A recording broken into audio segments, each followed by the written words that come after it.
欢迎来到自说自话的总裁。我的一个同学说，他的美国同事竟然懂孙子兵法，还说兵者诡道也。同事让他解释解释这句话，没想到老美竟然讲了一个西班牙人的故事。这个西班牙人在二战的时候，一个人扮演了28个人，希特勒颁给他铁十字勋章，英皇乔治也颁给他帝国勋章，但后来他消失了。今天我们就来聊聊这个故事。时间回到1941年，二战如火如荼，在中立国葡萄牙，一个美女找到了德国武官，她说自己有一个西班牙贵族朋友想为德国工作。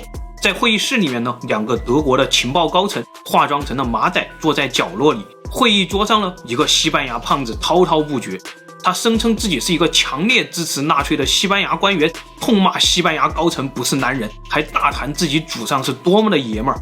胖子还说自己经常被西班牙政府派到英国去出差，和英国军情五处的长官非常要好，五处上下就没有他不知道的事儿。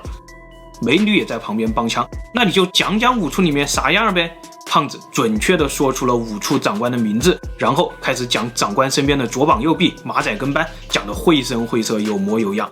就连长官写字时爱咬指甲，愤怒时说话带鼻音，哪个马仔爱摸男人屁股，哪个马仔说话大舌头，他都知道。德国高层在旁边听得两眼发光。胖子接着说，五处用的电报机是某某型号，供电器如何如何，甚至连五处走廊的天花板上发霉了他都知道。听到这里，旁边的德国高层激动地站起来，也不装了，亮明身份，过来握住胖子的手，说天佑德意志。这个胖子叫做胡安·加西亚，正是我们这个故事的主角。然后加西亚被带到了德国秘密培训。我们接着看，一转眼加西亚和德军失联已经2个多月了，德军急坏了，别刚刚训练出来的宝贝间谍还没踏上英国国土就被拔钉子了。正当德国准备下令活要见人死要见尸的时候，加西亚的情报传回了慕尼黑。情报里，加西亚详细地描述了自己是如何在北欧换取身份，搭上英国轮船，又如何故意不上船，从而甩掉了英国特工，再如何搭上一艘美国的船前往葡萄牙，再来英国。总之情节离奇，自己费尽了力气，总算在英国成功潜伏。同时情报的最后还说，由于意外太多，全年经费已经花光，速打钱。慕尼黑又打了3个月经费过去，果然钱一到账，情报就源源不断地传了回来。这些情报覆盖面非常广，从军事到矿产，从政治到交通，各个领域融会贯通。但德军好歹也是以严谨著称，高层冷静地说查。恰好当时有一批情报是德国空军9死1生从英国本土拍来的间谍照片，拿出来和加西亚的情报一比对，乖乖一模一样。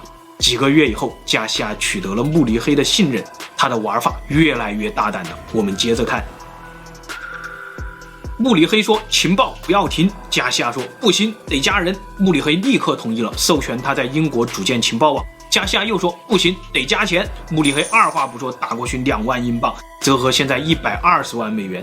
情报源源不断地传回来，加西亚的情报网也迅速壮大，有荷兰航空的乘务员、英国内阁的秘书、希腊逃兵、英国军部的服务生等等等等。短短半年之间，加西亚竟然在英国本土组建了一个28人的情报网。这个插眼速度，这个开图效率，简直是天佑德意志啊！但紧接着加西亚又失联了。慕尼黑心惊肉跳，该不会是情报网铺得太大，被英国捣毁了吧？他们开始制定计划营救加西亚，这颗宝贝千万别丢了。正当慕尼黑自己吓自己的时候，加西亚的消息又传了过来，原来是有钉子速打钱，我来拔。慕尼黑乐开了花，钱能解决的问题那都叫问题吗？于是经费源源不断，28个人人人有份。到了1943年，加西亚的情报已经被列为蓝色等级，无需交叉印证，直接供军部参考。慕尼黑喜气洋洋。我们接着看英军那边的情况。正在修建的秘密基地被德军空袭，炸成粉末。被重重包围的德军潜艇竟然能逃之夭夭，就连英国布防最严密的海湾都被德国轻易突破。英军意识到他们本土出现了一个庞大的间谍网，正在大量出卖情报。英军责令军情五处长官必须在6个月内拔钉子，否则军法处置。这个五处长官叫做汤米。这个时候汤米压力山大，先是蹲点设伏，再是人民战争，搞了3-4个月，半个间谍的影子都没有看到，反而搞得自己每天要靠威士忌续命。结果这天，间谍突然自己找上了门，一封匿名信被送到了五处，上面写着4个字：长官亲启。信封里是几十页转账记录。原来这1年以来，数十个英国账户会定期收到慕尼黑的汇款，然后没几天又被转移到同一个里斯本的账户上。五处特工说这是圈套，骗我们去里斯本。汤米却说安排2个最好的特工，明天一早就跟我去里斯本。到了里斯本，特工买通了银行人员，拿到了账户的地址，然后他们就开始蹲点侦查。蹲点了3周以后，他们发现对面房间平淡的出奇啊，除了一个胖子在里面写写画画，并没有任何异样，也不接待访客，也不接受邮件，就是一个快乐肥宅啊。这一天，汤米跟另外2个特工交代后事，他说6个月期限就快到了，与其被军阀处置，不如英勇就义。说完，汤米一脚踢开了肥宅的门，冲了进去。进门后，汤米看到的东西简直比杀了他还要恐怖。他究竟看到了什么呢？时间再往前拨2年，我们聊聊汤米的故事。1940年二战刚刚打响，英国军情6处战力不足，军情5处开始扩编，顶上前线。5处长官正是汤米，他贴出布告，唯才是举，只要有心报国都可以来5处报名。结果汤米疯了，他深深体会到什么叫海选出奇葩。这当中有一个强者发型的胖子，让汤米终身难忘。胖子说自己祖上是西班牙贵族，父母死在纳粹手中，请求加入5处为父报仇。胖子说了半天，长官听懵了，原来你什么都不会啊，不会格斗，不会开车，不会射击，不懂密码，不懂无线电，还不懂德语，甚至就连说英语都兼夹着西班牙语的词汇，你竟然来应聘特工。汤米烦了，直接在胖子的申请表上打了一个叉，让他回去学好基础再来。3个月后，胖子又来了，说他学会了射击，但是手上没枪，不能现场表演。汤米再次请他出去。又过了3个月，胖子又来了，说自己学会了开车，但是这里没有车，没法现场表演。汤米让人把他4脚朝天的抬了出去。又过了4个月，胖子穿着一身公务装，跟门口的门卫说：“带我去见你们长官。”新兵蛋子被唬住了，带他来到了汤米面前。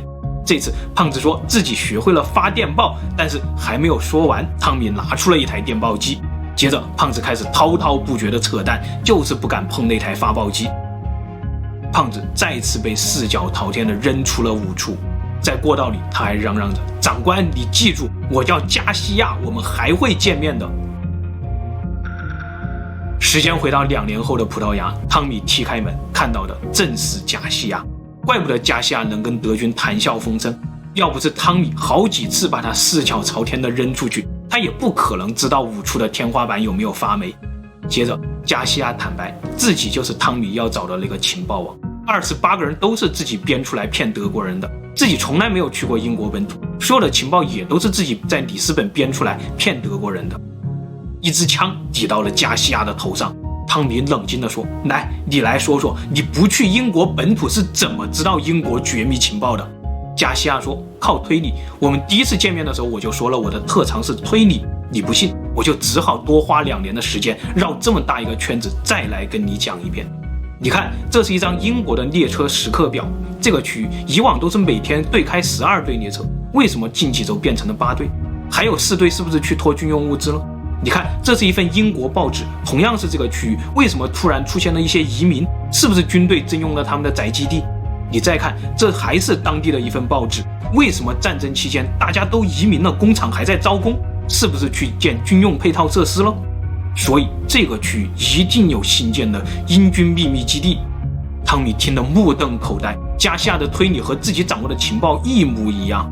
后面的故事我们不得而知，加西亚并没有在自己的日记中提到汤米是如何尴尬地向他道歉的。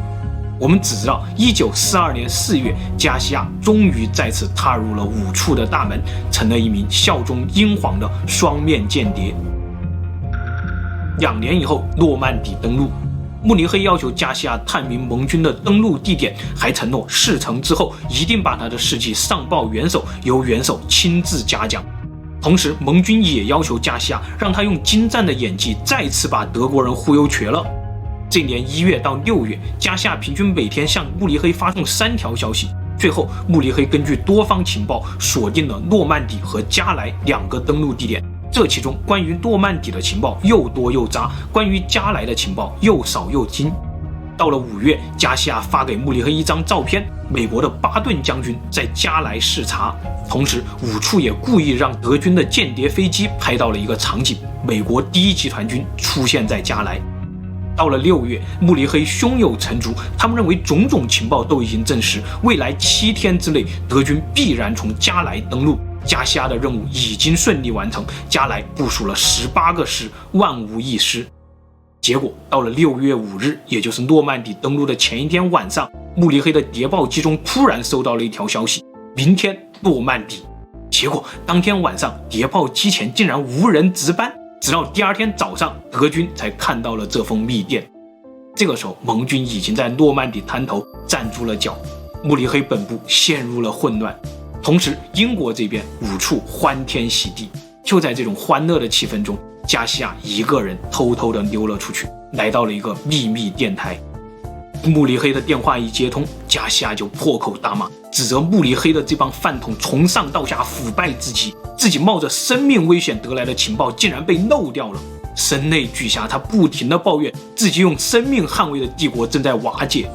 一通长时间的电话让德国官员上上下下都感到了蓝色加西亚的沮丧和忠诚。为了安抚加西亚，他们承诺今后电台24小时为他开机。这次失误也不怪他，他已经完美的完成了任务，按照约定，他的事迹将被汇报给元首。于是1944年7月29日，希特勒亲自评语说，这个勋章只颁给一线战斗人员，但你功绩非凡，当之无愧。然后授予加西亚铁十字勋章。几天以后，英皇乔治也颁给他帝国勋章，表彰他成功把德国人忽悠瘸了。这个时候，加西亚到了顶点。我们接着看。2个月以后，加西亚的死讯登上了《泰晤士报》。报纸中说，德国间谍加西亚在6月6日长时间无线电通话被英军截获，抓捕现场，这个德军间谍拒不投降，被特工击毙。慕尼黑本部看到这个噩耗的时候，又往加西亚的账户上打了40万美元的抚恤金，鼓励27位下属继承蓝色遗志，继续为帝国效力。结果一切成空，再也没有人联系过慕尼黑。加西亚真的就像死了一样，消失了无影无踪。伍处长官汤米在1946年的时候被神秘特工暗杀，临死前他说加西亚真的死了。1944年的时候，伍处也很害怕加西亚，英国也不完全信任加西亚，于是假戏真做，在那次抓捕行动中，加西亚真的被毙了。但是60年代有人说在安哥拉见过加西亚，又有人说他出现在古巴。直到1984年6月6号这天，诺曼底登陆40周年的纪念日上，很多人都说他们看见了加西亚的身影，一个苍老的秃子，还有点胖。但是没有任何官方报道，谁也不确定那个胖子就是尚在人间的加西亚。直到2015年诺曼底登陆71周年的时候，一个男人带着一本日记出现在了会场。他说自己是加西亚的儿子，父亲死于1988年，享年76岁，在委内瑞拉的一个小镇上。生前父亲经营着一家书店，是个快乐肥宅。自己也是前不久才发现了这本日记，知道了父亲的身世。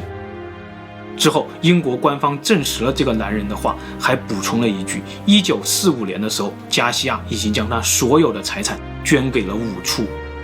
据说，加西亚日记上的最后一句话是：如果不是这该死的战争，我会是一名出色的编剧。好了，今天的故事就分享到这里，谢谢大家。最后，夫人说，希特勒和英皇都看不到真相，那我们看到的一定不是真相，搞不好100来岁的加西亚还活着，正看着你编的故事，哈哈大笑。